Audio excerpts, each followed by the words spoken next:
विदेशमा मात्रै प्रचण्डको 90 खर्ब रुपियाँ छ। विश्वको सबभन्दा महँगो होटल, विश्वको सबभन्दा महँगो होटलमा 25% सेयर छन् प्रचण्ड। वैशाखको पहिलो हप्तादेखि हामी डे टु डे को कार्यक्रम आउँछ र एकदमै पृथक तरिकाले आउँछ। सडकबाटै हामी घोषणा गर्छौँ र सडकमै जनताबाट अनुमोदित हुन्छ। भने त अमेरिकाले 2017 मा 11 खर्ब डलर निकासा गरेको छ नेपाल, इन्डिया, बङ्गलादेश लगायतका देशहरूको लागि। नरसंहार नै हुने स्थिति किन आयो त? त्यतातिर राज्यको ध्यान जानु पर्दैन? अब निस्किन्छ बिस्तारै बिस्तारै निस्किँदै 10-15 जनाको तपाईँ एकदमै ठोक्वा, यिनीहरूलाई कसैले पनि बचाउन सक्दैन।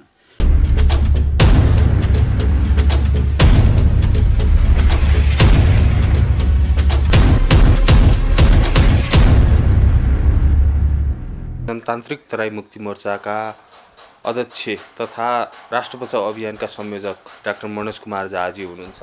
अहिले पछिल्लो समय समसामयिक राजनीतिक घटनाक्रममा केन्द्रित रहेर आज हामी उहाँसँग कुराकानी गर्नेछौँ। स्वागत छ सर यहाँलाई इन्द्रेणी खबरमा। धन्यवाद सन्दीपजी। अहिले प्रधानमन्त्री केपी शर्मा ओलीले माधव नेपाल र भीम रावललाई जुन कारबाही गर्नुभएको छ, यसले एउटा छुट्टै किसिमको तरङ्ग ल्याइरहेको अवस्था छ। एकपछि अर्को निर्णयहरू सरप्राइज रूपले अगाडि आइरहँदाखेरि यो कारबाहीको विषयलाई लिएर माधव नेपाल र भीम रावलले आपत्ति जनाइरहेको अहिलेको अवस्था छ नि, कसरी हेर्नु भएको छ? मैले चाहिँ अस्ति नै पनि बोलेको थिएँ यो विषयमा, यो इन्द्रेणी खबरमा पनि बोलेको थिएँ। कुरा के छ भने यो पहिलेदेखि थाहा भएको कुरा हो र जब हामी मल्टिपार्टी डेमोक्रेसीको कुरा गर्छौँ, लोकतन्त्रको कुरा गर्छौँ भने लोकतन्त्रको आफ्नो एउटा प्रक्रिया हुन्छ। त्यस्तै डेमोक्रेसीमा पार्टीको विधान हुन्छ र विधान भनेको त्यो पार्टीको एउटा भनौँ न संविधान जस्तै हो, ऐन कानुनको एउटा सङ्गालो हो, त्यो पार्टी कसरी सञ्चालन गर्ने भनेर। र सबै पार्टीमा पदाधिकारीहरूको निश्चित काम कर्तव्य र दायित्व दिएको हुन्छ। त्यो सँगसँगै जिम्मेवारी पनि दिएको हुन्छ, त्यो सँगसँगै विशेष अधिकारहरूको पनि दिएको हुन्छ। र मैले थाहा पाएको अनुसार र एमाले पार्टीको विधान पढे अनुसार र सबै पार्टीमा हुन्छ, त्यो पार्टी अध्यक्षलाई केही विशेषाधिकारहरू हुन्छन्। र त्यस्तै गर्दाखेरि तपाईँको के हुन्छ भने पार्टी भनेको कुनै पनि विधि र विधानको प्रक्रियामा चल्नुपर्ने हुन्छ। तपाईँले छाडातन्त्र घोषाउन खोज्नुभयो भने कहीँ पनि, त्यो चाहे त्यो देशको सम्बन्धमा होस् या पार्टीको सम्बन्धमा होस् या परिवारकै सम्बन्धमा होस्, होइन, पार्टी पनि एउटा परिवारै हो।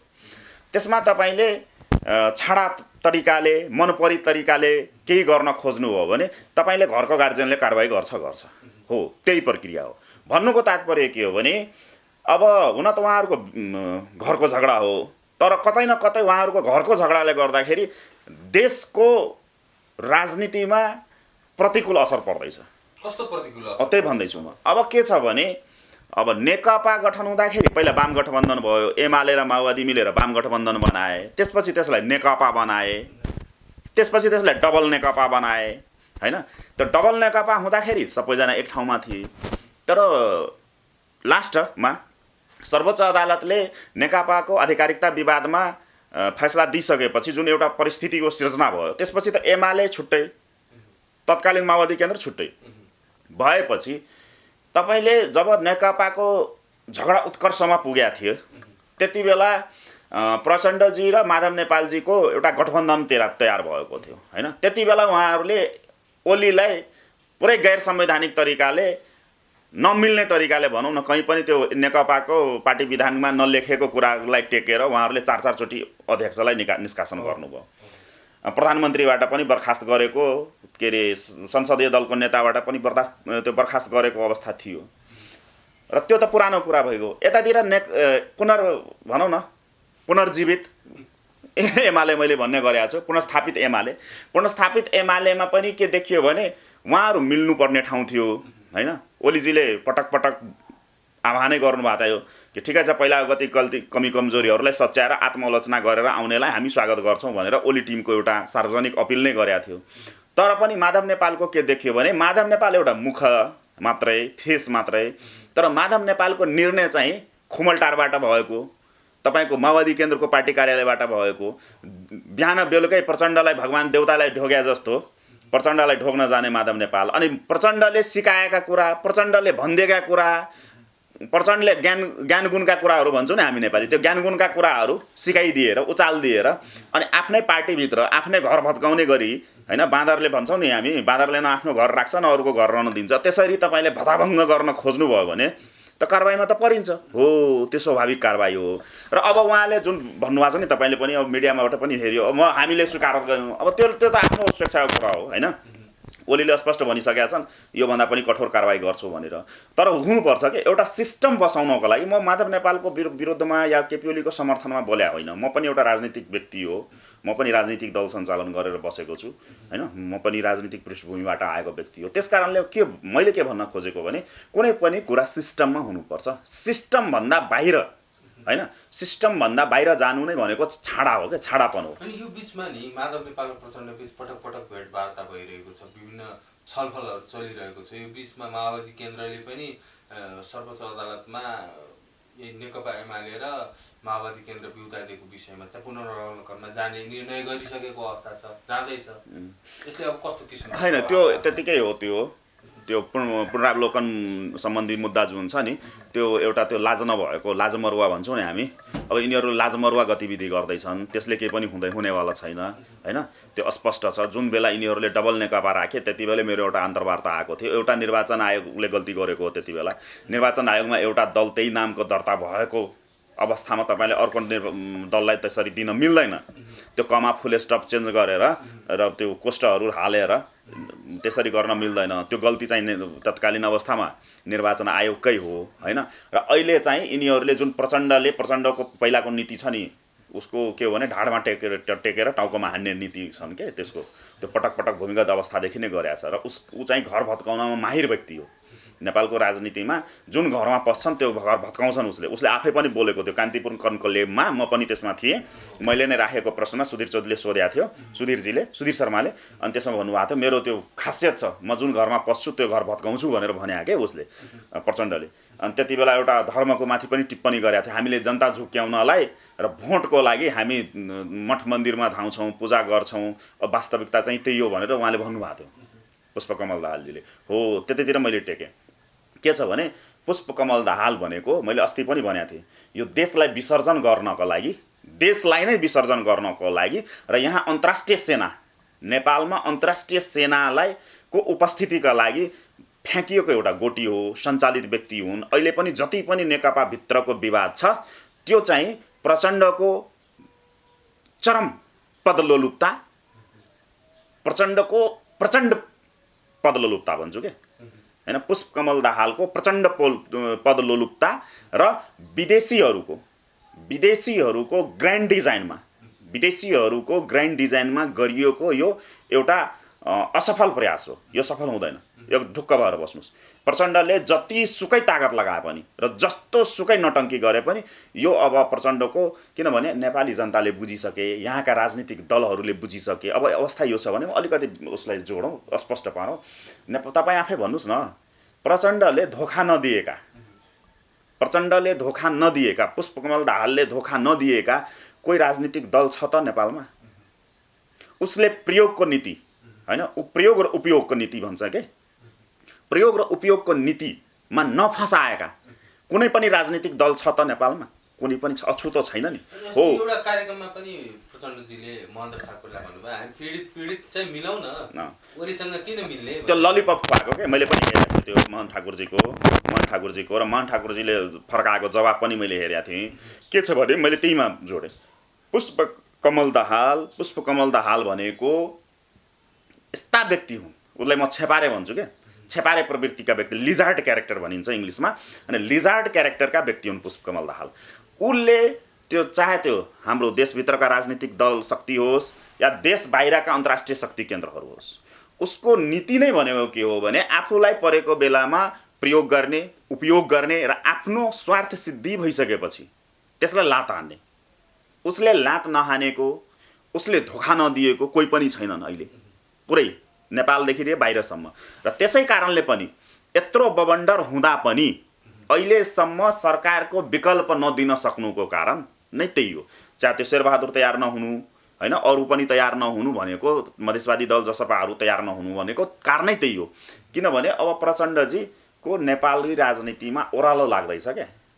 पुष्पकमल दाहालको विगत जुन 30 वर्षदेखिको एउटा नेपालको राजनीतिमा एउटा सेन्टर पोइन्टमा बस्थ्यो नि हो, अब पुष्पकमल दाहालको राजनीतिक जीवन चाहिँ ओह्रालो लाग्दैछ।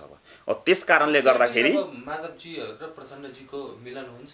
यस्तो छ, प्रचण्डजी र माधवजी भनेको अहिले मिलेकै हुन् के, एउटै पार्टी हो। त्यो देखिनको लागि कानुनी रूपमा त्यो छुट्टा छुट्टै भए पनि माधव नेपाल भनेको प्रचण्डको एउटा खेताला हुन्। वास्तवमा भन्यो भने प्रचण्डको खेतालाहरू छन् यहाँ के, त्यसमा माधव नेपाल 1 नम्बर, 2 नम्बर बाबुराम भट्टराई हैन, यिनीहरू भनेको प्रचण्डका गोटीहरू हुन्। यिनीहरू सँगै छन् अहिले पनि, मैले अस्ति पनि बोलेको थिएँ यो कुरामा।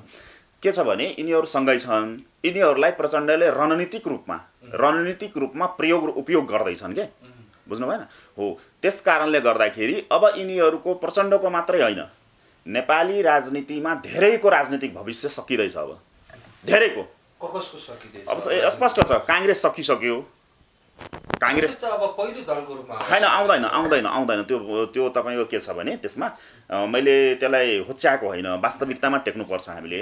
वास्तविकतामा के छ भने पहिला पनि भनेको गिरिजाप्रसाद कोइरालाले पनि बोलेको हुन्, काङ्ग्रेसका संस्थापक के अरे बिपीले पनि बोलेका हुन्। म के भन्छु भने मैले अस्ति एकजना साथीलाई भनेको थिएँ, काङ्ग्रेसकै एउटा उच्च पदाधिकारी, उच्च व्यक्ति भनौँ न, राजनीतिक व्यक्तिले सित यसो अनौपचारिक कुराकानी हुँदाखेरि मैले के भनेको थिएँ भने उहाँलाई बिपीले जग हालिदिएको, बिपीले खम्बा गाडेको होइन, पिलर ठडाइदिएको काङ्ग्रेस भनेको त्यो घर हो जसको जग र पिलर बिपीले हाले र गिर्जाले छत हाले र त्यसरी बनाएको यो घर काङ्ग्रेस भनेको शेरबहादुर र शेरबहादुर देउवा जस्ता काङ्ग्रेसीहरूले प्रचण्ड नामको बम प्रयोग गरेर त्यसलाई ध्वस्त पारिदिए।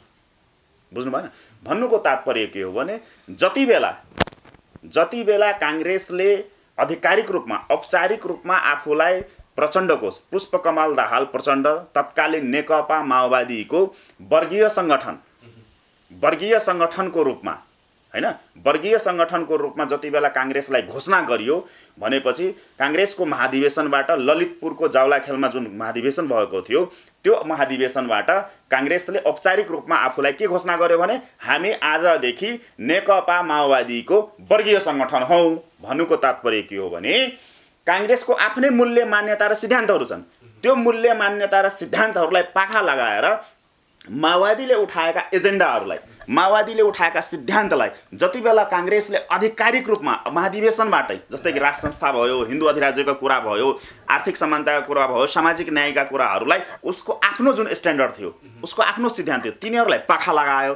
अनि माओवादीको जनयुद्धमा उठेका तत्काल, त्यो त जनयुद्ध होइन, त्यो धनयुद्ध हो, माओवादीद्वारा सञ्चालित धनयुद्ध होइन, म जनयुद्ध भन्दिनँ त्यसलाई। माओवादी पुष्पकमल दाहालको पदलोलुप्ता र केही मुठ्ठीभरका तत्त्वहरूलाई सत्तामा पुर्याउनको लागि गरिएको आम नरसंहार रूपी धनयुद्धमा उठेका खोखला र आधारहीन मुद्दाहरूलाई जब नेपाली काङ्ग्रेसले आधिकारिक रूपमा स्वामित्व ग्रहण गर्यो त्यही दिन काङ्ग्रेस सक्यो।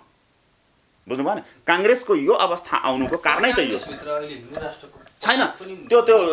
त्यो रणनीतिक कुरा मात्रै। जसरी पुष्पकमल दाहालले कान्तिपुर कन्क्लेभमा पोहोरको साल कान्तिपुर कन्क्लेभमा भने नि हामी रणनीतिक रूपमा धर्मको कुराहरूलाई प्रयोग गर्छौँ भने, हो त्यही हो। नेपालको राजनीतिमा एमाले होस्, माओवादी होस्, अहिलेका काङ्ग्रेस होस्, यिनीहरूले राजाका कुरा उठाउनु, धर्मका कुरा उठाउनु भनेको जनतालाई बेवकुफ बनाउनु, देशलाई रणभुल्लमा पार्नु र सबै यो भोटको सेन्टिमेन्ट क्यास गर्न मात्रै हो, अरू केही पनि होइन।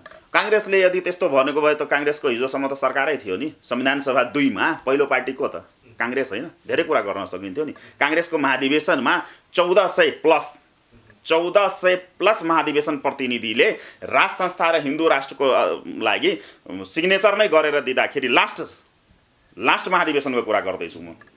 1400 को हाराहारीमा हिन्दू अधिराज्य, राज संस्था सहितको हिन्दू अधिराज्य, मल्टिपार्टी डेमोक्रेसी विथ मोनार्की भनेर भनिएको छ। मोनार्की विथ मल्टिपार्टी डेमोक्रेसी भनेको राजा सहितको, राज संस्था सहितको हिन्दू अधिराज्यको लागि 1400 भनेको धेरै ठुलो हो। लगभग बहुमत महाधिवेशन प्रतिनिधिले लेखेर दिँदाखेरि त्यही शेरबहादुर देवा, त्यही शशाङ्क कोइराला त्यही महाधिवेशनबाट जितेर आएको हुन् नि।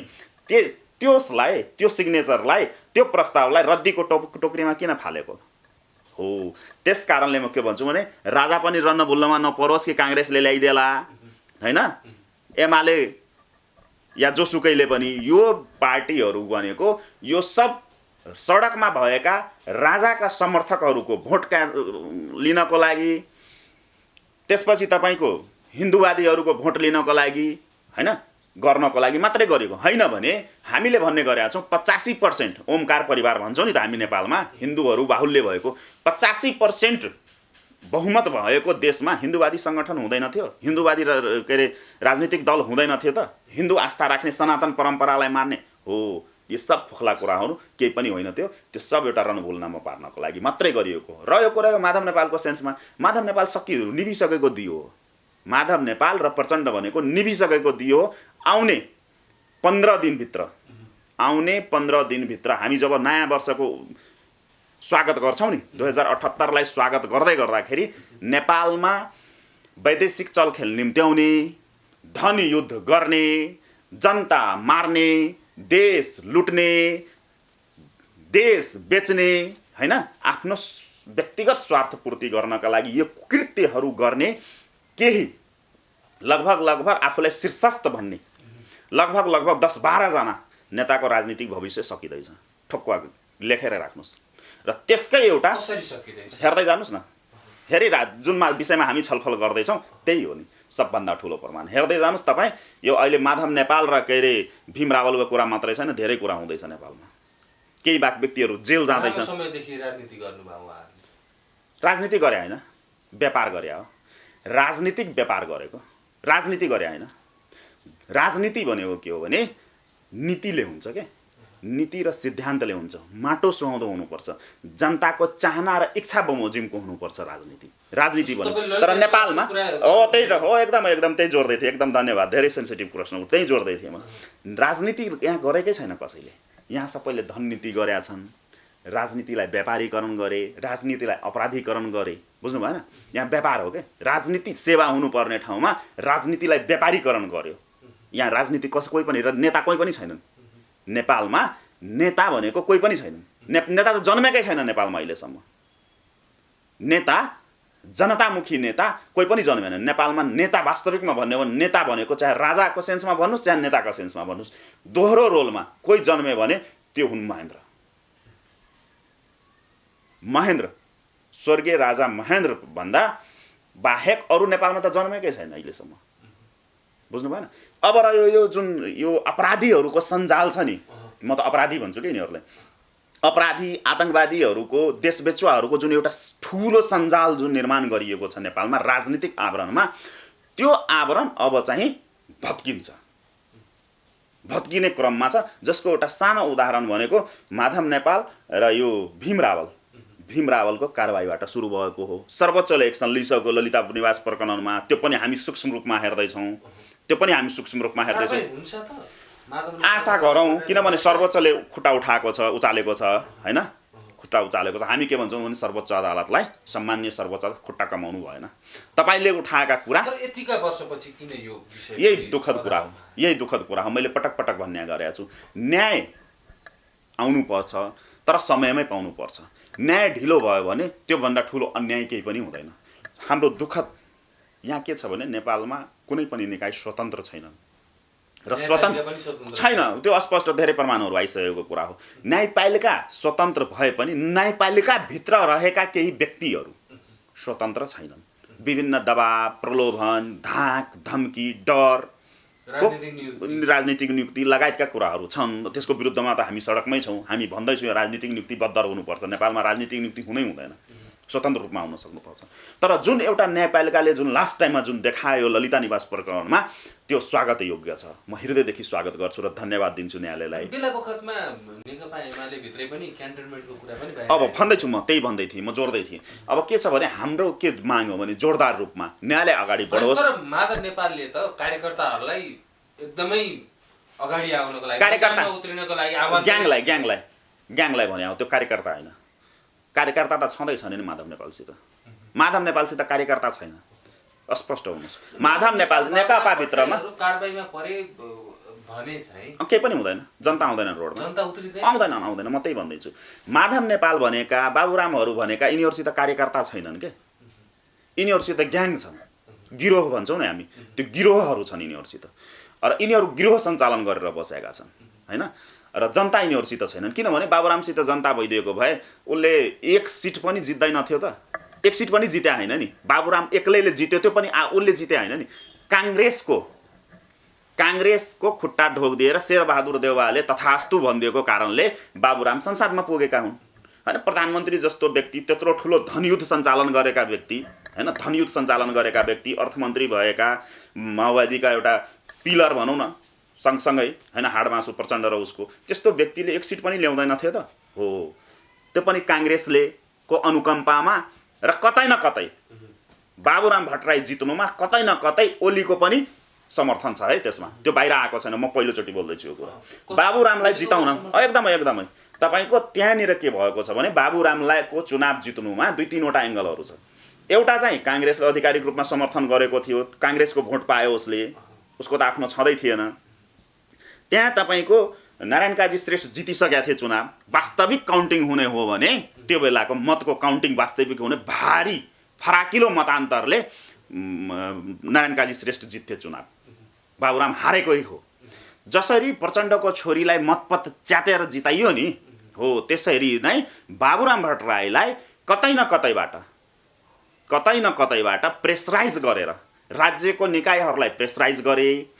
र त्यति बेलाका वाम गठबन्धनबाट प्रचण्ड राय र ओलीलाई दुईटैलाई अन्तर्राष्ट्रिय निकायबाट प्रेसराइज गरेर, तपाईँ त्यति बेलाको घटनाक्रमलाई सूक्ष्म रूपमा हेर्नुभयो भने त्यो काउन्टिङ बेलाको अस्पष्टै हुन्छ।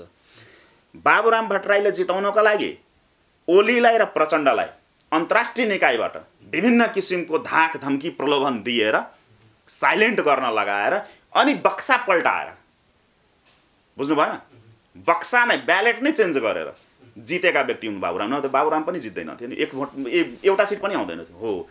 त्यसले पनि के प्रमाणित गर्छ भने यिनीहरूसित जनता छैनन्। माधव नेपाल पनि त रौतहटबाट हारेका व्यक्ति हुन् नि, सधैँ रौतहटबाट जित्ने मान्छे हारेको हुन् नि। र लास्ट चाहिँ रौतहट नगएर काठमाडौँबाट किन चुनाव लड्यो त, किनभने यसपटक पनि हार्थे के त्यो।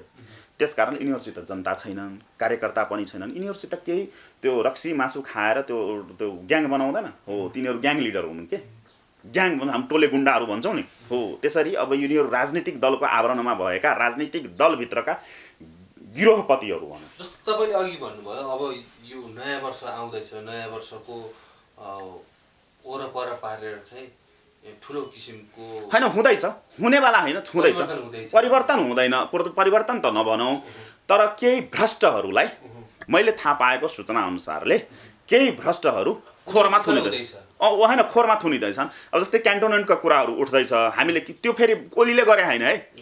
हाम्रो जुन आन्दोलनमा उठेको छ नि यो राष्ट्रभक्तहरूको आन्दोलन, मान्छेले के भन्दैन राजा ल्याउनको लागि गरिएको आन्दोलन, यो राजा ल्याउन लागि आन्दोलन मात्रै गरे होइनौँ हामीहरू के, हामी पुरै होल सिस्टमको विरुद्ध गर्दैछौँ। राज संस्था त हामीले एउटा राष्ट्रको एउटा पहिचानको रूपमा, एउटा एकताको रूपमा राज संस्था हिन्दू राष्ट्रको कुरा उठाउँदै त्यसलाई हाइलाइट गरे मिडियाले। हाम्रा राजनीतिक इस्युहरू, सामाजिक इस्युहरूलाई ब्याक गरिदिए के। हामी त जोर तोर रूपले भ्रष्टाचारको कुरा पनि उठाउँदैछौँ नि त, राज्य संयन्त्रको, राज्य सञ्चालनको कुराहरू पनि त उठाउँदैछौँ नि हो। हामीले जसरी रोडमा जुन व्यापक रूपमा दबाव सिर्जना गरेका छौँ नि हो, त्यसकै एउटा यो भनौँ न एउटा सकारात्मक, राज्यद्वारा सकारात्मक रूपले आएको कुरा हो यो। त्यसमा ओलीजीको आफ्नै इच्छाले गरे होइन, नभए त ओलीजीले त पहिला पनि त गर्नुहुन्थ्यो नि त, बुझ्नु भएन हो। हाम्रो आन्दोलनलाई टेकेर, किनभने निकट भविष्यमा भ्रष्टाचारको विरुद्धमा हामी ठुलो आन्दोलन गर्दैछौँ। 10-12 जनाको नाम भनिदिनु होइन, सिद्धिँदैछन्। अब तपाईँलाई थाहै छ, मसित सोध्नु भयो, प्रचण्ड सिद्धिँदैछन्, प्रचण्ड सिद्धिन्छन्, राजनीतिक रूपमा सिद्धिसके होइन, त्यो शारीरिक रूपमा मात्रै छन्। अब झलखाना जान्छन् क्यान्टोनमेन्टको केसमा। र अकुत सम्पत्ति प्रचण्डको जुन 90 खर्बको विदेशमा लगानी भएको छ, नेपालभन्दा बाहिर 90 खर्ब विदेशमा मात्रै प्रचण्डको 90 खर्ब रुपियाँ छ। विश्वको सबभन्दा महँगो होटल, विश्वको सबभन्दा महँगो होटलमा 25% सेयर छन् प्रचण्ड, बुझ्नु भएन। र नेपालमा मात्रै, नेपालभित्र मात्रै तपाईँको सबभन्दा बढी सम्पत्ति भएको व्यक्ति प्रचण्ड हो। विश्वको कुनै पनि व्यवसाय नगरेका, कुनै पनि आधिकारिक रूपमा व्यवसाय नहुँदा पनि सबभन्दा धनी मान्छे राजनीतिक रूपमा, विश्वकै सबभन्दा धनी राजनीतिकर्मी, विश्वकै भई नेपालको होइन, पुरा विश्वको सबभन्दा धनी राजनीतिकर्मी भनेको पुष्पकमल दाहाल प्रचण्ड हुन् र त्यसको व्यापक प्रमाणहरू छन् हैन। अब त्योहरू इस्युहरू उठ्दैछ। अब यिनीहरूले त राजालाई भने नि त स्विस ब्याङ्कमा छ त रानीको नाममा छ, भेटिएन नि त, यही सरकारले लोगो लगाएर दिइसक्यो, छैन राजाको नाममा केही पनि छैन, केही पनि छैन। तर यस यिनीहरूको त प्रमाणै छ, त्यो एकाउन्ट नम्बरहरू पनि बाहिर आइरहेको हुन्छन् कि कुन कुन ब्याङ्कमा कहाँ कहाँ, इन्डियामा छ सम्पत्ति, स्विसमा छ, दुबईमा छ, साउदीमा छ हैन, त्यसरी देखिएको छ क्या प्रचण्डको। त्यो कुरा नेपालभित्र प्रचण्ड भए, बाबुराम भट्टराई भए, माधव नेपाल भए, अब के अरे भनौँ न भीम रावल भए लगायतका छन्, यहाँ केही अरू पनि छन्। अब निस्किन्छ बिस्तारै बिस्तारै निस्किँदै 10-15 जनाको तपाईँ एकदमै ठोक्वा, यिनीहरूलाई कसैले पनि बचाउन सक्दैन होला। कुनै कारणले प्रेसराइज गरेर ओलीलाई एकछिनको लागि चुप लगाउला, तर हामी त छोड्दैनौँ। अब भीम रावलजीको धेरै कुराहरू छ, आउँदैछ 2-4 दिनभित्रै सार्वजनिक हुँदैछ भीम रावलजीको, 2-4 दिनभित्रै भीम रावलजीको करतुतहरू पनि सार्वजनिक। अब सिम्पल कुरा हो नि भीम रावलजीको गतिविधि हेर्नुहोस् न। भीम रावलको राजनीतिक पृष्ठभूमि कहाँबाट सुरु भयो, कसरी नेपाली राजनीतिमा यत्रो हाइटमा पुगे, अहिले भीम रावल के गर्दैछन् बुझ्नु भएन। अहिले भीम रावल के गर्दैछन्, भीम रावलको घरमा किचनमा पर्ने नुन कहाँबाट आउँथ्यो हिजोसम्म बुझ्नु भएन, र अहिले कहाँबाट आउँदैछ बुझ्नु भएन।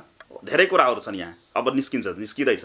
भीम रावल पनि जान्छन् बुझ्नु भएन, भीम रावल पनि भीम रावललाई कसैले बचाउन सक्दैन राजनीतिक रूपमा है, राजनीतिक रूपमा सकिए यिनीहरू, अब गए यिनीहरूका दिन गए। अब नयाँ नयाँ चेहरा आउँछन्, नयाँ नयाँ परिवर्तन हुन्छ। तपाईहरु पनि निर्णायक आन्दोलन भन्दै हुनुहुन्छ त। हाम्रो के छ भने मैले अस्ति पनि बोलेको थिएँ, हाम्रो के छ भने हामीले अस्ति नै भन्यौँ, अब यो आन्दोलन यसरी जाँदैन, हामी फिल्टरको क्रममा छौँ। राजावादीहरुको चाहिँ गफ चाहिँ बढी भयो काम भन्दा भनेर हैन हो, एकदमै सही कुरा हो, एकदम म स्वीकार गर्छु, धन्यवाद छ त्यसलाई। तपाईहरुले आलोचना गर्नु भएन भने कसले गर्ने त? तपाईहरुले आलोचना, म अरूले यसलाई नकारात्मक रूप लेला, तर मिडियाले उठाएको कुरालाई म एकदमै सकारात्मक रूप लिन्छु, किनभने मिडिया भनेको देश र समाजको आइना हो। तपाईहरुले स्वस्थ आलोचना गरिदिनु भएन भने हामीलाई कसले गर्ने त? हामीलाई आइना कसले देखाउने त? हो, एकदम सही कुरा हो। यहाँनिर के देखियो भने राजावादी आन्दोलनमा लगभग 1500वटा ब्यानर देखिए। अस्ति सागर थापाजीले बोल्नु भएको थियो, विश्व हिन्दू महासङ्घका अन्तर्राष्ट्रिय समितिका अध्यक्षजी, उहाँलाई त म धन्यवाद नै दिन्छु हैन। के अरे 1500वटको हाराहारीमा ब्यानर निस्किएका छन्, 300 रुपियाँदेखि लिएर 500 रुपियाँमा ब्यानर आउँछ हैन, त्यो सबै अध्यक्ष। अनि 1387वटा प्रधानमन्त्रीका दावेदार छन्, 1387वटा प्रधानमन्त्रीका दावेदार छन् यसमा, बुझ्नु भएन? 1387वटा प्रधानमन्त्रीका दावेदार छन्, 1500वटा ब्यानर छ, र सङ्गठन कति छ त्यो थाहा भएन मलाई। तर हामीले जुन मैले अस्ति नै खोलेको थिएँ, सागरजीले पनि उठाउनुमा, हामी फिल्टर गर्दैछौँ र एकीकृत निर्णायक आन्दोलनको। अनि त्यो क्रममा हामीले के फेला पार्यौँ भने, हाम्रो कुराकानी हुँदैछ, हामीले के फेला पार्यौँ भने यो जति पनि ब्यानरहरू देखिएका छन् नि, त्यसमा वास्तविक रूपमा सानो र ठुलो एउटा साङ्गठनिक आवरण भनौँ न, साङ्गठनिक आवरण भएका, अलिकति विचार पनि भएका, हामीले 3 क्वालिटीमा डिभाइड गरेर त्यो सबैलाई मिसाउँदाखेरि त 12-13वटा मात्रै रहेछन्, 12-13वटा मात्रै रहेछन्। मसित सूची नै छ, 12-13वटा रहेछन्, जम्मा 11-12वटा सङ्गठन छ रोडमा, तर ब्यानर देखिँदाखेरि 1500 भन्दा माथि नागिसक्यो, बुझ्नु भएन? त्यो 12-13वटा जुन छौँ हामीहरू, त्यो भित्र हाम्रो एउटा भनौँ न अनौपचारिक छलफलहरू भइरहेको छ। आन्दोलनको मोडालिटी पनि हामीले चेन्ज गर्न थालिसक्यौँ, जसको सबभन्दा ठुलो उदाहरण के हो भने अस्ति शनिबारको दिन नेवा समुदायले गरेको आन्दोलन पृथक छ है। त्यो आन्दोलन अहिलेसम्म राष्ट्रभक्तहरूले गरेको आन्दोलनको एउटा तरिका, माध्यम, र त्यो दिन हामीले गरेको ठुलो प्रदर्शन हो नि त। नेवा समुदायको मात्रै थियो, त्यसमा त नेवा समुदायभन्दा बाहिरका त हामी एक जना मात्रै प्रतिनिधि पुगेर समर्थन जनाइदिउँ मात्रै, त्यो प्योर देखियोस् भनेर हामी मान्छे उतार्न सक्थ्यौँ, जागरण कार्यक्रम जस्तो देखियो होइन मात्रै होइन, त्यो हामीले अरू समुदायबाट एकजना मात्रै उपस्थिति गराएका थियौँ त्यो दिन। जस्तै म आफ्नो सङ्गठनको हिसाबले 4-5 जना मात्रै गएका थियौँ, त्यो साथीहरूले मेरो फेसबुक हेरेर। अरू साथीहरूलाई पनि मैले के भनेको थिएँ भने तपाईँहरू एकजना मात्रै आइदिनुहोस्, हो आफूभित्र भएका नेवा समुदायका साथीहरूलाई चाहिँ उल्लेख्य सहभागिता होस्, नभए त्यो पनि पर्दैन। स्वस्फूर्त त्यो एरियाको काठमाडौँ उपत्यका ललितपुर के अरे त्यो एरिया जुन कार्यक्रम भयो नि हाम्रो बालकुमारी एरियाका नेवा समुदायका साथीहरू, त्यो उपत्यकाभरिको कार्यक्रम पनि थिएन त्यो, तर त्यो हजारौँको सङ्ख्यामा थियो। लगभग 5-7 किलोमिटर हामीले त पैदल मार्चै गऱ्यौँ, बुझ्नु भएन? त्यो बाजा गाजाहरू लिएर नाचगान गर्दै हामी लामो यात्रा गऱ्यौँ नि त त्यो दिन। म आफै पनि थाकेको थिएँ दिन घुम्दा रमाइलो पनि भयो। हो अब हाम्रो आन्दोलन त्यो मोडालिटीमा जाँदैछ। अब त्यो मोटरसाइकलको हर्न बजाउने होइन, अनि खालि त्यो राजा आऊ भन्ने, अनि सक्यो, त्यो हुँदैन। त्यो अब आन्दोलन भनेको एउटा सिस्टेमेटिक तरिकाले हुन्छ, र त्यसको लागि हामी निरन्तर संवादमा छौँ।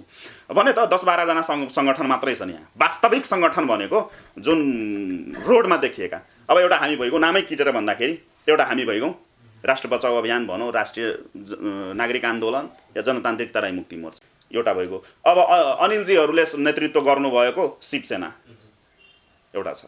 त्यसपछि तपाईँले विष्टजीले नेतृत्व गर्नु, केशरबहादुर विष्टजीले नेतृत्व गर्नुभएको छ। एउटा मुनिन्द्रजीले नेतृत्व गर्नुभएको छ, होइन? एउटा ठाकुरमोहनजीले नेतृत्व गर्नुभएको सङ्गठन छ। अब यसरी छन् क्या 4-5वटा 7 मतलब 10-12 जना छन्, फेरि कसैको छुट्या होला त्यसमा न। त्यसरी छौँ क्या हामी वास्तविकमा भन्ने हो भने। तर ब्यानरहरू के देख्यो भने कार्यक्रमै पछि नयाँ ब्यानर बन्ने, मान्छे त्यही हुने, अनि सङ्गठनको काम केही नगर्ने, फोटो खिचाउने, फेसबुकमा हाल्ने, भइगयो। त्यति मात्रै होइन, कुनै ठाउँमा कार्यक्रम भइरहेछ भने त्यो कार्यक्रममा गइदिने, भटाभट फोटो सेसन गर्यो अनि आफ्नो फेसबुकमा हाल्यो, अनि म पनि नेता हो भन्ने। अब यसरी चल्दैन। अब एकीकृत हुँदैछ आन्दोलन, एकीकृत पनि हुँदैछ र निर्णायकतिर पनि जान्छ आन्दोलन।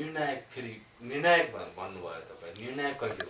निर्णायक यसरी हुँदैछ। अब तपाईँको हामीहरू जुन भन्यौ नि फिल्टरको के हुन्छ भने तपाईँले जबसम्म फिल्टर गर्नुहुन्न तबसम्म हुँदैन। कतिसम्म? किनभने मिडियाले पनि व्यापक रूपमा घुसपेच गर्यो हामीलाई। त्यसपछि आम नागरिकको तर्फबाट पनि तपाईँ हेर्नु न, म्यासेन्जरहरूमा त्यत्तिकै म्यासेजहरू आइरहेको हुन्छ, कमेन्टहरू पनि एकीकृत हुनु पर्यो। अनि हामी आश्चर्यमा थियौँ कि यो 1500वटा सङ्गठनको कसरी एकीकरण गर्ने, एकीकृत कसरी गर्ने? फेरि आफ्नै कुराहरू छ। त्यसरी गर्दाखेरि त छान्न गर्दाखेरि त 10-12 जना हामी फेला पर्यो मात्रै। अब फिल्टर हुने काम भइसकेको छ। अब यसलाई एक अर्कामा मिसाउने भनेपछि मोर्चाबन्दी गर्ने, एकीकरण नगर्ने, सहअस्तित्वमा सबैको सहअस्तित्वलाई स्वीकार गरेर हामी एउटा गठबन्धन निर्माण गर्दैछौँ। एकदम निकट भविष्यमा यो हप्ताभरिमा सकिन्छ यो काम पनि। यो हप्ता त्यसपछि वैशाखको पहिलो हप्तादेखि हामी डे टु डेको कार्यक्रम आउँछ र एकदमै पृथक तरिकाले आउँछ। त्यो अहिलेसम्म जुन सडकमा देखिएको छ नि हाम्रो मुभमेन्टहरू, त्योभन्दा एकदमै दिनौँ मात्रै हुँदैन कि हाम्रो भन्ने पुरा मोडालिटी नै चेन्ज हुन्छ। अहिलेसम्म देखिएको आन्दोलनको जुन मोडालिटी छ त्यो मोडालिटीमा आन्दोलन हुँदैन। व्यापक जनसहभागितामा एकीकृत रूपले र फलदायी हिसाबले हाम्रो कार्यक्रम आउँदैछ र हामीहरू एकैचोटि सबै शक्ति सडकमा आउँदैछौँ। र त्यसले भनेको हुनसक्छ कि त्यही आन्दोलन बिचबाटै, आन्दोलनकै माध्यमबाट, आन्दोलनकै बिचबाट हामीले संविधान पनि फ्ल्यास गर्न सक्ने अवस्था हुनसक्छ। त्यो विश्वमा देखिएको उदाहरण पनि हो। अमेरिकामा जसरी भएको थियो, आन्दोलनबाटै संविधान आएको नि त हो, आन्दोलनबाटै सरकारको घोषणा भएको हो नि त, बुझ्नु भएन? आन्दोलनबाटै व्यवस्थाको घोषणा भएको नि हो। त्यहाँसम्मको रणनीति लिएर हामी आउँदैछौँ। हुनसक्छ सडकबाटै हामी घोषणा गर्छौँ र सडकमै जनताबाट अनुमोदित हुन्छ त्यो। त्यसरी हाम्रो एकदमै बृहत धेरै लामो छ, त्यसको गृह कार्य भइरहेको छ। अन्तिम चरणमा छौँ हामीहरू। अब जस्तै त्यही सङ्गठनमा हाम्रो के अरे सागर थापाज्यूसित सहकार्य हुँदैछ। हाम्रो सागर थापाज्यूसित विश्व हिन्दू महासङ्घसित सहकार्य हुँदैछ। उहाँ पनि अब सङ्गठनको लागि गरिराख्नु भएको छ। उहाँले लगभग 100वटा सङ्गठनको प्रतिनिधित्व गर्दै यो आन्दोलनमा सहभागिता जनाउँदै हुनुहुन्छ। अब त्यसरी हाम्रो प्लान बन्दैछ क्या। उहाँ हाम्रो एउटा भनौँ न यो एकीकृत आन्दोलनको एउटा लिडिङ पर्सन मध्येबाट हुनुहुन्छ उहाँ सागरजी। लिडिङ पर्सनबाट हुँदै हो। अब हामीहरू के थियौँ भने हामीहरू भित्रभित्रै प्लानिङमा थियौँ कि अब यसलाई हामी फ्ल्यास गर्दैछौँ। अब विश्व हिन्दू महासङ्घ युवा महासङ्घले 100वटा ब्यानर 100वटा सङ्गठनको प्रतिनिधित्व गर्ने निर्णायक आन्दोलनमा सहभागिता जनाउँदैछ। जस्तै हाम्रो छ, त्यसरी अरू अनिलजीहरू आउँदै हुनुहुन्छ, हामी छलफलको क्रममा छौँ, त्यसरी बढ्दैछ आन्दोलन। तर ढुक्क हुनुहोस्, नयाँ वर्षको सुरुवात सँगसँगै धेरै कुरा परिवर्तन हुँदैछ देशमा। अब अलिकति यो म्यानमारको विषयमा प्रवेश गरौँ न। जसरी सैनिक कु भइसकेपछि त्यहाँ आन्दोलन चर्केर अहिले सेनाले हवाई आक्रमण समेत गर्न थालेको अवस्था छ नि। यतिखेर त्यो विषयमा चाहिँ यतिखेर नेपाल सरकारले आफ्नो स्पष्ट धारणा राखिसकेको अवस्था छैन, तर विभिन्न नागरिक समाजका अगुवाहरूले यो विषयमा आवाज उठाउन थालेका छन्। कसरी? एकदमै प्रश्न उठाउनुभयो सन्दीपजी, त्यसको लागि धन्यवाद। यो एकदमै गम्भीर विषय हो, तर यहाँले सैनिक कुको संज्ञा जुन हुने हो त्यसलाई म विरोध गर्छु। सैनिक कु होइन यो। यहाँ के छ भने सबै कुरामा कु भनिन्छ क्या। सैनिक कुनै पनि देशको सेनाले आफ्नो राष्ट्रियता, आफ्नो जनता, आफ्नो भूमि बचाउनको लागि पहल कदमी लिने कि नलिने, कि खालि तलब भत्ता खाएर खोरमा बस्ने होइन नि सेना। सेना भनेको देशको पर्मानेन्ट शक्ति हो होइन, र सेनाको पनि आफ्नै एउटा मार्शल ल भन्छौँ हामी होइन, त्यसको आफ्नै एउटा परिधि छ, आफ्नै सिद्धान्त छ, त्यसको परिस्थितिहरू हुन्छन्। भन्नुको तात्पर्य के हो, म्यानमारको घटनालाई मैले एकदम सूक्ष्म रूपमा हेर्दै थिएँ। सिम्पल कुरा के छ भने म्यानमारमा अमेरिकाले जुन बेला तपाईँहरूले कु भन्नु, जुन दिन सेनाले आफ्नो हातमा सत्ता लिए त्यही दिन अमेरिकाले विज्ञप्ति निकाल्दाखेरि त्यही दिन अमेरिकाले विज्ञप्ति निकाल्यो भनेपछि अमेरिका को हो त? यो विश्वको ठेकेदार होइन नि। अमेरिकाले अर्काको देशमा हस्तक्षेप गर्न मिल्छ? अमेरिकाले कु भन्दैमा, अमेरिकाले नरसंहार भन्दैमा नरसंहार हुने होइन नि। त्यहाँको वास्तविक वस्तुस्थिति के छ त? अमेरिकाले एउटा विश्वभरि आफ्नो प्रभुत्व जमाउनको लागि एउटा आफ्नो डलरको प्रभाव देखाएर जे पनि गर्न मिल्दैन नि हो।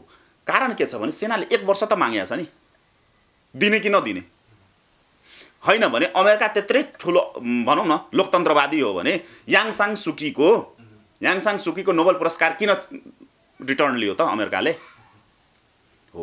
अब के छ भने 21औं शताब्दीमा दोहोरो चरित्र स्वीकार्य छैन, त्यहाँ त अमेरिका नै किन नहोस्। म तपाईँलाई स्मरण गराउँ, यहाँ बहस भइरहेको छैन।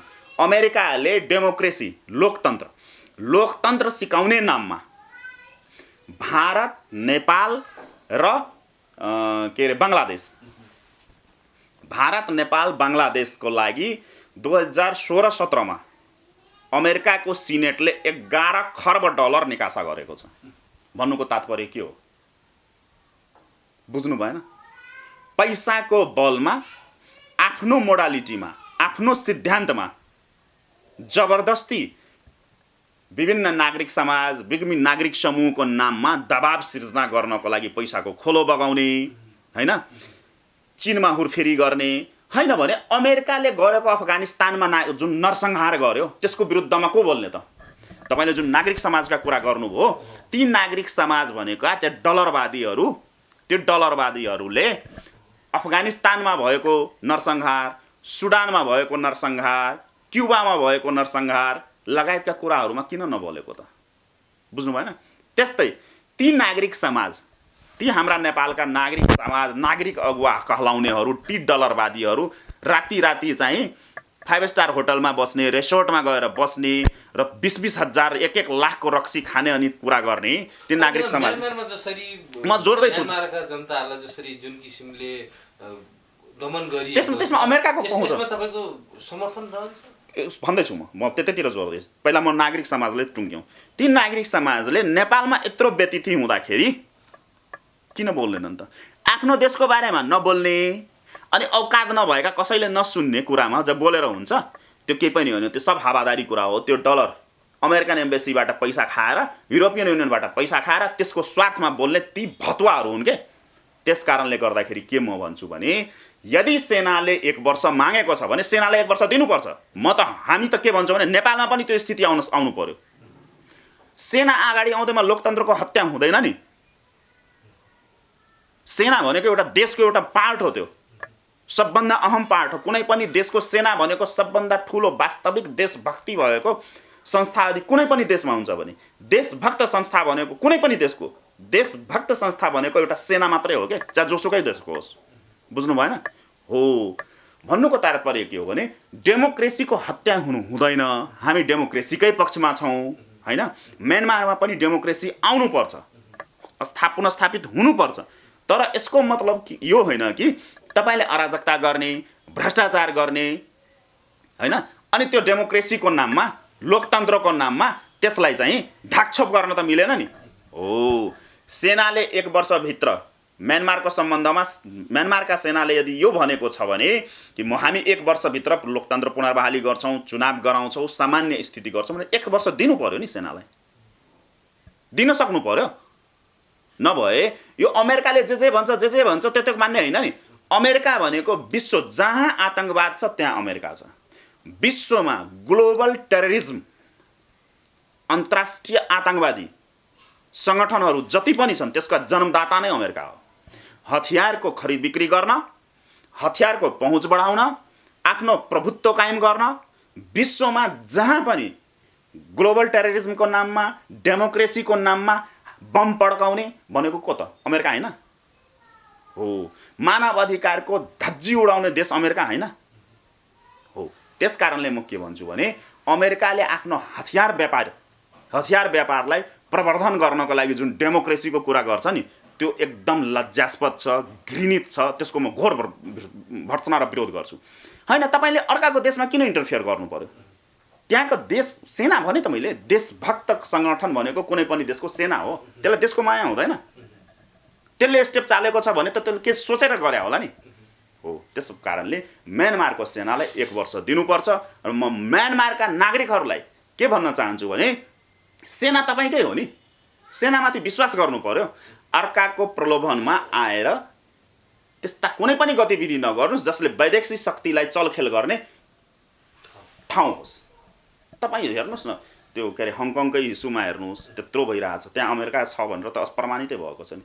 म्यानमारको इस्युमा तपाईँ हेर्नुहोस् न, अमेरिकाको त भने त अमेरिकाले 2017मा 11 खर्ब डलर निकासा गरेको छ नेपाल, इन्डिया, बङ्गलादेश लगायतका देशहरूको लागि।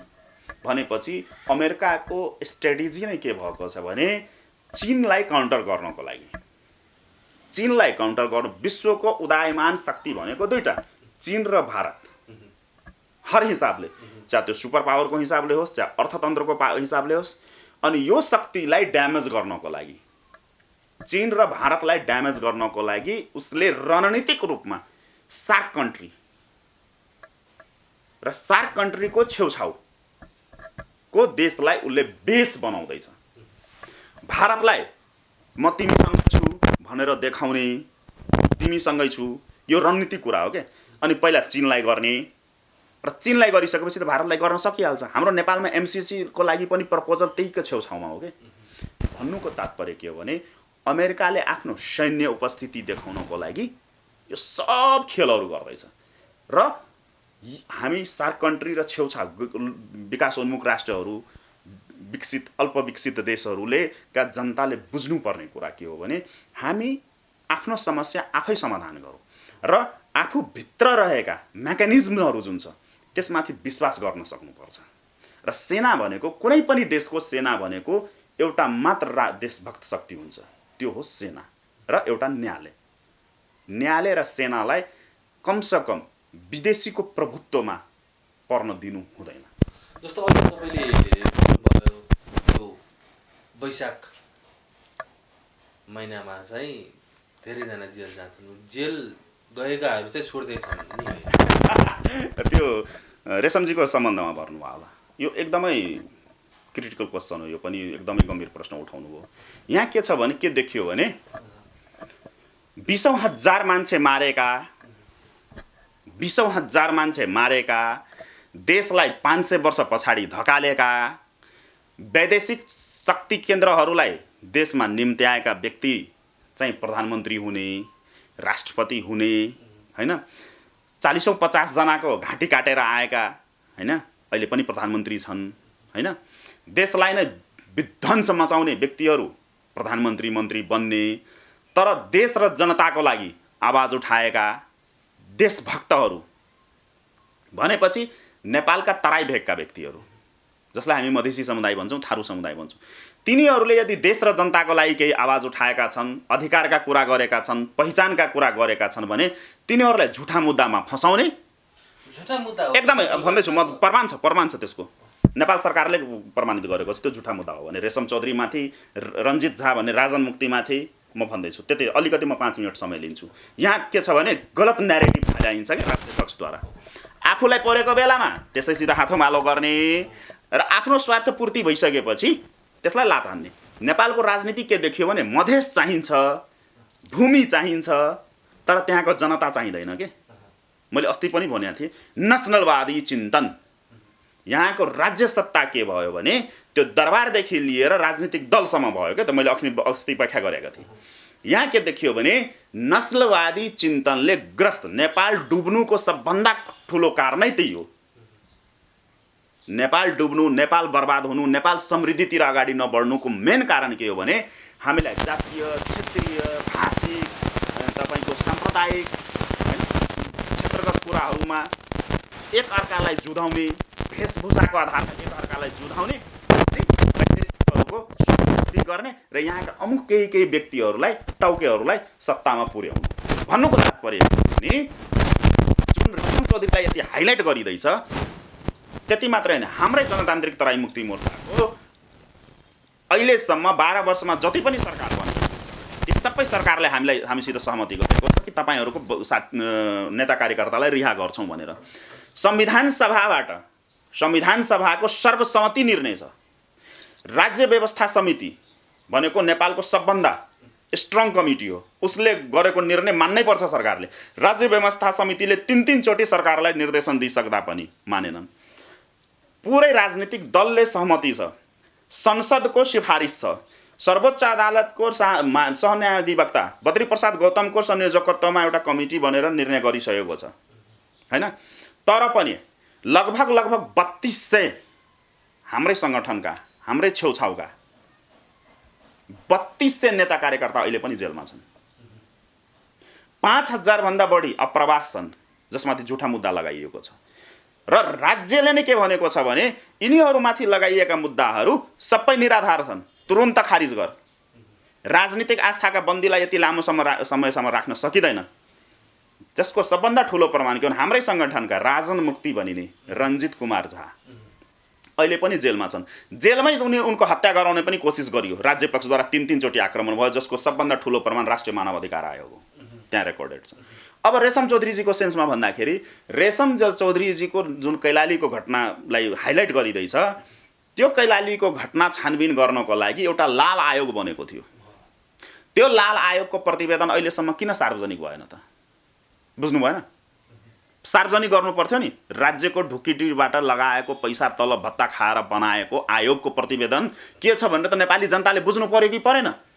अनि लाल आयोगको प्रतिवेदन किन सार्वजनिक नगरेको? त्यही सबभन्दा ठुलो प्रश्न छ। त्यो लाल आयोगका संयोजकले स्पष्ट रूपमा भनिसकेका छन् बाहिर, प्रतिवेदन सार्वजनिक नभएपछि। तर जसो नेता महेन्द्र ठाकुरले त भन्नुभएको छ नि, यो कारबाही अगाडि बढिसकेका छन् प्रधानमन्त्री केपी शर्मा। होइन, त्यो त्यहाँ ढुलमुल स्थिति छ, त्यही भन्दैछु म। त्यही अस्पष्ट पारौँ। के छ भने लाल आयोगको प्रतिवेदनमा स्पष्ट रूपमा के भनिएको छ भने रेशम चौधरी निर्दोष हुन्। जुन दिन त्यो घटना घट्यो त्यो दिन रेशम चौधरी त्यहाँ छँदा पनि थिएन। बुझ्नु भएन? त्यस्तै हामीहरूको सन्दर्भमा एउटा केशव प्रसाद मैनाली पूर्णावेदन अदालतका मुख्य न्यायाधीशको संयोजकत्वमा बनेको 5 सदस्यीय टोली थियो। त्यसमा एउटा दिपेन्द्र झा पनि हुनुहुन्थ्यो, अहिले 2 नम्बर प्रदेशका उहाँ अटर्नी जनरल महान्यायाधिवक्ता हुनुहुन्छ, त्यो कमिटीको सदस्य हुनुहुन्थ्यो। त्यो प्रतिवेदन 105 पेजको प्रतिवेदन छ। त्यो प्रतिवेदन लुकाइयो, अहिलेसम्म लुकाइएको छ। 105 पेजको प्रतिवेदन। त्यसमा धेरै कुराहरू छन् मधेस आन्दोलनसित जुडेका, क्षतिपूर्तिका कुराहरू छन्, त्यो मुद्दा फिर्ताका कुराहरू छन्। भन्नुको तात्पर्य के हो भने यहाँ के छ भने प्रतिवेदनहरू बन्छन् तर त्यो प्रतिवेदन लुकाइन्छ र प्रतिवेदनभन्दा बाहिर गएर, प्रतिवेदन सत्य तथ्यभन्दा बाहिर गएर एकदमै हाइपोथेटिकल कुरा, एजम्सन गरेर कपोकल्पित कुराहरू गर्ने अनि आफ्नो राजनीतिक स्वार्थ पूर्ति गर्नको लागि हल्ला फैलाइने के त्यस्तो देखिएको छ। अर्को कुरा के छ भने जुन व्यक्तिहरू मारिए त्यो घटना हुँदैन थियो, त्यो गलत हो, त्यो म पनि विरोध गर्छु। कुनै पनि सुरक्षाकर्मीको ज्यानै जाने गरी, चाहे सुरक्षाकर्मी होस् चाहे नागरिक होस्, ज्यानै जाने गरी त्यस्तो केही पनि गर्नु हुँदैन। तर के छ भने त्यो घटना किन घट्यो त, त्यसमा पनि त जानु पर्यो नि। त्यत्रो नरसंहार नै हुने स्थिति किन आयो त, त्यतातिर राज्यको ध्यान जानु पर्दैन? जानुपर्छ नि त, होइन? त्यतातिर नजाने, यतिसम्म अब हिजो अस्तिदेखि एउटा कुरा आइरहेछ, त्यो आफ्ताब आलमको जुन 2 दर्जनभन्दा बढी जिउँदै मान्छेलाई भट्टीमा जलाइयो, त्यति बेला त्यो नरसंहार हुँदाखेरि जुन कैलालीमा मारिए एसएसपी, नाम म बिर्सिरहेको छु उहाँको, त्यो एसएसपी त्यति बेला त्यही थिए।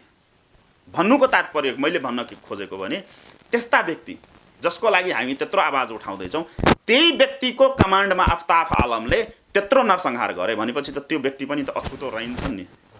बुझ्नु भएन कुरा? तपाईँले वर्दी लगाएर देशको सुरक्षा गर्ने, देशको सेवा गर्ने शपथ खानुहुन्छ भने तपाईँले अपराधीलाई संरक्षण दिने त, तपाईँ आफै उभिएर त्यत्रो जिउँदै मान्छे जलाउन लगाउने त, त्यो पनि त हेर्नु पर्यो नि। हो, यहाँनिर के छ भने राजनीतिक स्वार्थ पूर्ति गर्नको लागि अब रह्यो कुरा रेशम चौधरीजीको सम्बन्धमा त एमालेको धारणा त त्यति बेला पनि आएको थियो नि विरोधमा। बुझ्नु भएन? विरोधमा आएको त विज्ञप्ति नै छ त्यसको कैलाली घटनाको बेलामा। तर रह्यो अहिलेको सन्दर्भमा एउटा सकारात्मक पहल लिँदैछन् ओलीजीले। अब उहाँलाई कहाँबाट बुद्धि आयो होला, चेत खुलेको हो कि, तर हामी विश्वस्त छैनौँ। आशावादी चाहिँ छौँ तर विश्वस्त छैनौँ, किनभने नेपालको राज्य संयन्त्रको र राज्य सत्तामा हालिमुहाली गरेका जुन व्यक्तिहरूको अहिलेसम्मको जुन क्रिया चरित्रहरू देखिएको छ नि, त्यसले गर्दाखेरि झट्ट विश्वास गर्ने अवस्था छैन। तर हामी के मान्दछौँ भने विश्वास गरौँ, आशा गरौँ, भर नपरौँ, त्यो अवस्था छ।